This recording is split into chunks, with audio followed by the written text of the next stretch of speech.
Merci beaucoup mesdames et messieurs, nous vous disons merci de votre fidélité sur notre chaîne Gale Afrique Télévision, la télévision panafricaine au cœur des investigations. Vous le savez très bien, en République démocratique du Congo où nous sommes basés actuellement, il y a un sujet qui fait débat à l'Aïn. Vous aviez suivi exactement la population de Goma qui s'est exprimée à ce sujet de la révision constitutionnelle d'autre part, et d'autre part les restes parlent du changement définitif de la Constitution. Raison pour laquelle aujourd'hui, ce lundi, j'ai l'honneur de recevoir sur ce plateau M. Gédéon, celui qui est le président de la Ligue de jeunes au sein du parti au pouvoir. On parlait de l'UDPS au Nord Kivu. M. Gédéon, bonjour et bienvenue. Bonjour, merci pour l'invitation. Comment vous allez? Tout va bien, on a beau pied bonnet. Ça va? Ça va. L'état actuel de la nation, selon vous, est-ce que ça va? Oui, ça marche parce qu'il y a un pouvoir qui est au contrôle, et tout est au contrôle. Je pense qu'il n'y a rien qui trouble le pouvoir public. On parle de la révision de la Constitution d'un côté et d'autre côté, on parle du changement de la Constitution. Avant de parler un peu long de ce sujet, qu'est-ce qu'il faut retenir de la Constitution, des révisions ou des changements? Tout d'abord, c'est un débat ouvert qui a été mis sur la place publique. En fait, ça dépend de tout et chacun comment il est en train d'appréhender, disons, la question de la révision de la Constitution, que ce soit le changement de la Constitution. Personnellement, moi, s'il faut aborder cette question, j'ai choisi la modification de la Constitution, donc le changement de la Constitution. Et c'est ça, moi. Vous commencez tout à zéro. Tout à fait. C'est quoi le but du changement de la Constitution? Merci bien. Vous savez que, tout d'abord, je devais commencer quelque part. Et si les Congolais ont encore une bonne mémoire, ils devaient être surpris le fait que l'UDPS a fini un premier mandat, ça qui n'est pas changement de la Constitution. Parce que depuis qu'on est venu de Sun City, en 2005, on nous a soumis à un référendum. Vous connaissez l'attitude de l'UDPS par rapport à ce référendum. Parce que nous, avec cette Constitution, on n'avait pas été d'accord. Pourquoi on n'avait pas été d'accord? Il y a plusieurs raisons que vous ne pouvez pas oublier si vous revenez dans les annales de l'histoire de la République démocratique du Congo. On est à Sun City. Bien évidemment, pourquoi on est allé là? C'est parce qu'il fallait mettre fin à la guerre. Et pour mettre fin à la guerre, on a estimé qu'il fallait un État qui est démocratique. Et dans un État démocratique, il faut qu'il y ait une constitution. On a élaboré une constitution dans la manière où vous connaissez. Mais cette constitution, quel était l'esprit de cette constitution? Juste mettre fin à la guerre. C'était justement ça. Et qui étaient les parties prenantes à Sun City, ceux qui ont participé à l'élaboration de cette constitution? Pourquoi les autres, le Rwanda, l'Ouganda et les autres alliés d'ailleurs de l'ancien président Mouzé ont accepté de mettre fin à la guerre? Posez-vous la question. C'est là même, c'est là où s'est retrouvé même l'esprit de la Constitution et la motivation pour les changements de la Constitution aujourd'hui. Parce que les Rwandais étaient là, les Rwandais acceptaient, oui, on aura une Constitution, mais oui, on accepte de mettre fin, de laisser la guerre. Quelle était la part du Rwanda? Posez-vous la question, quelle était la part de l'Ouganda? Pourquoi ils ont accepté de laisser la guerre? Ils se sont partagés des avantages. Vous me comprenez, je pense. Et actuellement, nous disons que non, il y a des guerres, disons, tellement récurrentes, avec les mêmes revendications. Vous vous posez quelques questions. Les mêmes revendications, ça revient d'où? C'est ça même la source. Et pour mettre fin à ça, je pense qu'il faut recommencer les choses à zéro. Et il y a nécessité pour tout Congolais qui se reconnaît Congolais, peu importe ce qu'ils se disent, moi je dis c'est bon le débat parce que c'est la dialectique qui fait la beauté du débat. Je suis d'accord que les gens disent que non, il n'y a pas nécessité, qu'il n'y a pas urgence pour la modification de la Constitution, mais qu'ils présentent des arguments. Mais je vous pose la question aujourd'hui, quel est l'avantage du Rwanda aujourd'hui au Congo? Parce qu'ils étaient là. Quel est l'avantage de l'Ouganda? Les Rwandais étaient là à l'élaboration de la Constitution. Ils ont accepté. Même la preuve, c'est que quand Tshisekedi a troublé au niveau de Sun City, ils voulaient remettre les choses sur les rails. Ils ont fui Sun City, ils ont allé faire l'accord de cascade. Et Tshisekedi est resté à Sun City pour la question de l'ASD, alias pour la sauvegarde du dialogue. Parce qu'il venait de fuir le dialogue à Sun City. Et c'est là où il est passé pour aller voir les Rwandais, leur dire de rentrer en Afrique du Sud, à Sun City. Vous voyez donc, il y a des réalités qu'on ne sait pas nous dire, mais que nous devons quand même connaître. Et voilà, en 2000, quand on a soumis cette constitution au référendum, nous, on n'a pas été d'accord avec cette constitution. Et d'ailleurs, on a boycotté les élections, pas seulement parce que disons, la constitution était mal élaborée, parce que aussi les accords, parce qu'on est signataire, disons, des gentlemen agreements à Sun City. Mais vous savez ce qui s'est passé par après, et tout ce qui s'était dit à Sun City n'avait pas été respecté, il n'y a pas d'identification, tout ce que vous connaissez, pour passer au référendum. Et la constitution était soumise au référendum, on a boycotté. Ça veut dire quoi? Nous, l'IDPS, une fois au pouvoir, il devait réviser cette constitution. Il devait modifier cette constitution. Maintenant, aujourd'hui, avec le contexte actuel, il faut donner à la constitution un nouveau esprit. Donc, il faut recommencer tout. Parce que la constitution que nous avons ne nous permet pas de développer. Le développement, c'était une constitution juste pour mettre fin à la guerre. Vous voyez. Cette constitution, au-delà de tout ça, nous avons toujours revendiqué beaucoup de choses. Disons, aujourd'hui, s'il faut aborder même, disons, certains articles dans la Constitution, je ne peux citer que c'est l'article. Nous allons y arriver. Nous allons y arriver. Mesdames et messieurs, vous nous suivez sur Guel Afrique Télévision. Il s'agit des débats clés de la nation. Makamboto Kolobela Lelo, Ezali Oyo. Soit Eko unir ba Congolais, soit Eko diviser ba Congolais. Parce que certains aujourd'hui n'anticipent pas de ce que pense le pouvoir. On y va lentement. Monsieur Gédéo, j'aimerais que certaines personnes, comprennent quelque chose de la part de l'UDPS dont vous représentez également dans la province, dans la Ligue parmi les jeunes. En 2019, Félix Tshisekedi est venu comme candidat président de la République. Certes, si vous le dites ici que l'UDPS avait l'objectif de changer la constitution une fois au pouvoir, mais cela n'a pas été dit lorsqu'il a pris le pouvoir. Il a fini le pouvoir, il y a la guerre qui est venue vers la fin du premier mandat. Cela n'a pas été signalé. Depuis deuxième mandat, lorsqu'il est arrivé pour sa campagne électorale à l'est du Congo ou en République démocratique du Congo, cette question n'a pas été initiée. Cela n'a pas été soulevé. Ce sera après qu'il a encore le deuxième mandat qu'il évoque maintenant le débat de la Constitution. Pourquoi cela? Merci. Tout au départ, il n'a jamais prononcé cela. Et pourquoi subitement cela revient lorsqu'il est au deuxième mandat? Il n'y a pas un moment pour le dire. Je pense que tout le temps... Ce n'était pas opportun avant de le dire? Je pense que ce n'était pas opportun. Je le pense. Vous parlez de son arrivée au pouvoir. Vous êtes témoin du contexte dans lequel il a pris le pouvoir. Vous connaissez tous les scénarios qu'il a vécu pendant son premier mandat, avec le FCC-Cash et tout ça. Et donc, il fallait d'abord stabiliser son pouvoir. Ça, ce n'est que normal. Et cela nous a pris beaucoup de temps.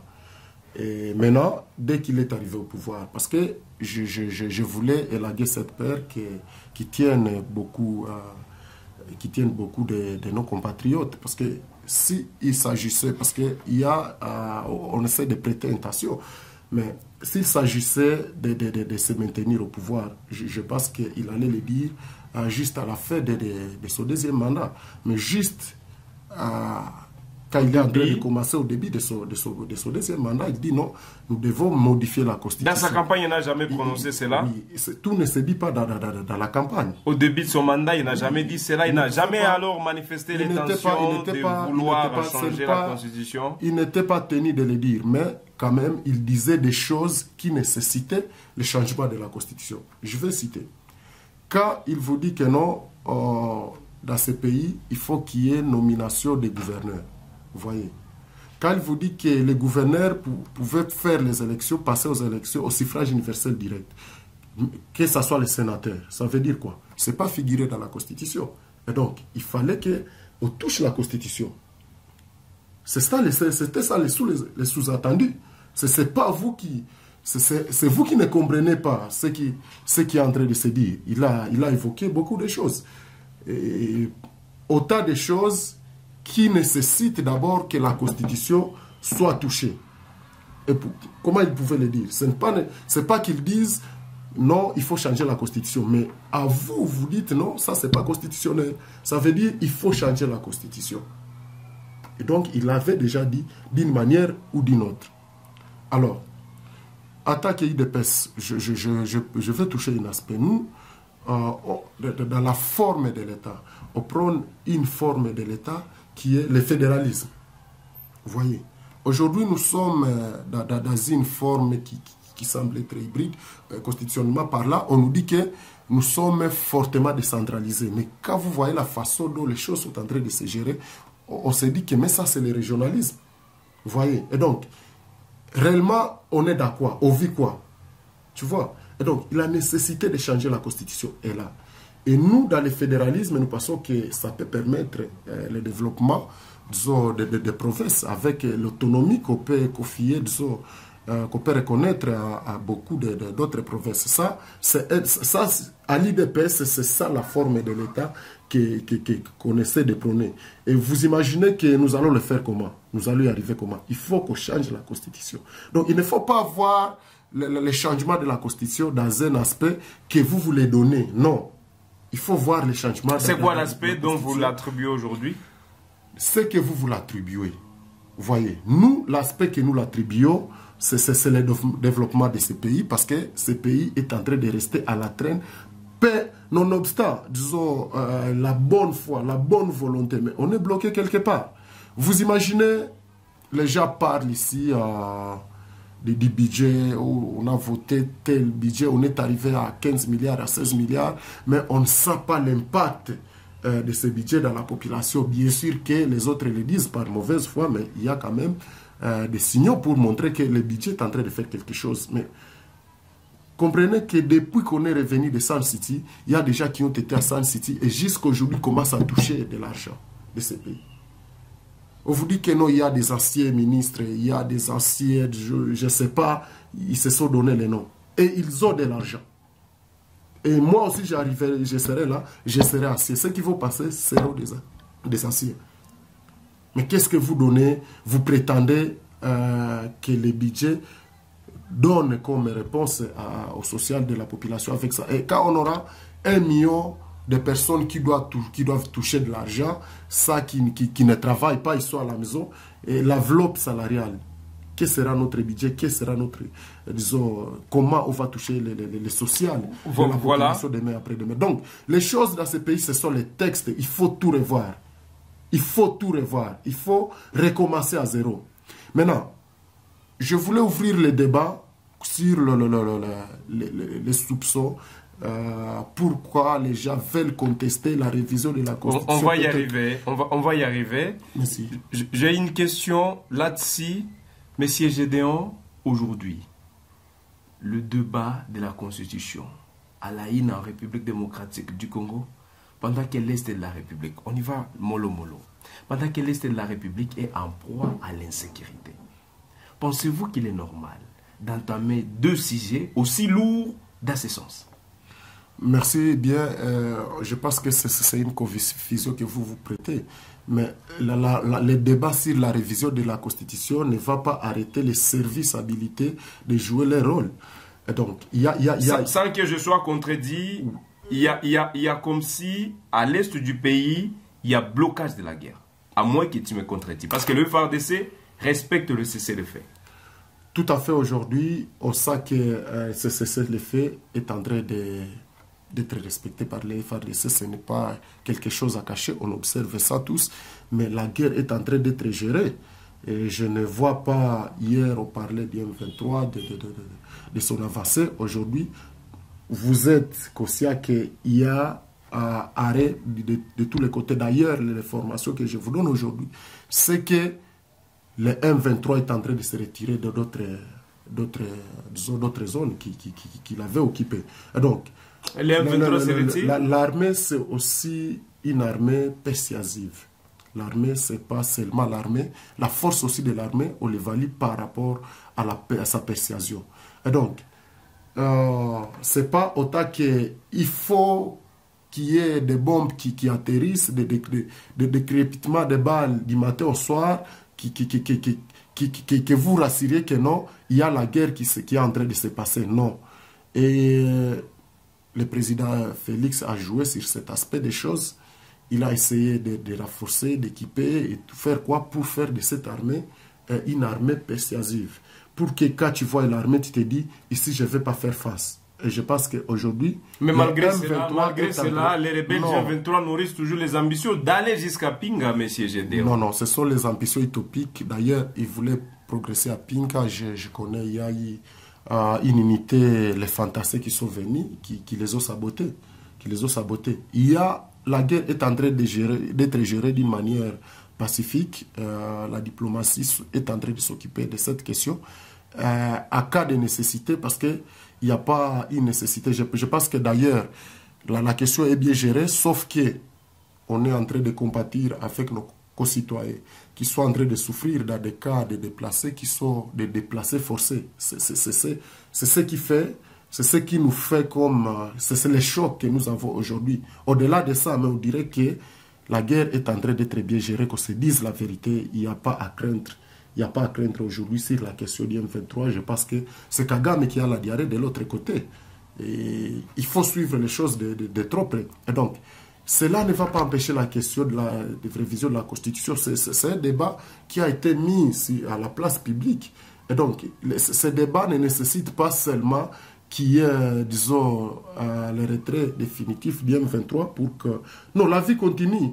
Mais il y a des compatriotes de Rutshuru, de Bunagana qui aimeraient bien anticiper dans ce débat, qui aimeraient bien faire aussi comme les Congolais, mais qui sont empêchés. Vous ne l'ignorez pas, M. Gédéon? Oui, nous n'allons pas arrêter, disons, le déroulement normal de la vie politique parce que... Ou bien vous les ignorez. Vous ignorez déjà Bunagana aujourd'hui, Kinshasa, vous ignorez... S'il fallait ignorer, on devait déjà laisser les espaces au M23 et dire que non, c'est fini, il reste, il prend ces espaces. Mais tant que tu es conscient que non, il y a des efforts considérables pour bouter dehors l'ennemi, et donc tu acceptes que non, c'est pour que aussi les amis se retrouvent dans tous les débats.